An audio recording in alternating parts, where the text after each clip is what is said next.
If you want to install an iOS launcher on POCO M8, what you can do is you can go to the Play Store, and then over here we need to use this search field, and we're gonna tap here on this search bar at the top, and of course we need to type iOS launcher. We need to download the launcher in order to, of course, be able to use it. And you can find many different launchers that probably you can try out, and most of them will probably work. So you can choose whichever you like the most. And in this case, I'm gonna use this one. I'm gonna install it. I'm gonna show you how to set it up, and it's gonna be really easy. However, of course, if you don't want it, if you don't like this one specifically, or if it doesn't work for you, just try anything else from that list. So once we open the launcher, we then have to agree to the location.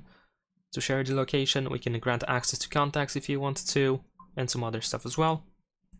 And now in here, we're gonna scroll down to find Make Default Launcher. You might see an ad in the meantime. That is, of course, quite standard because, well, these launchers are free, but of course, they contain ads. So let's close this. There we go. And then press OK. Now in here, we need to switch from our standard POCO launcher to, of course, our iOS launcher. So when we go back to the home screen, we will actually open the iOS home screen. Tap on Got It in here, and there we go. The app is pretty much ready to use.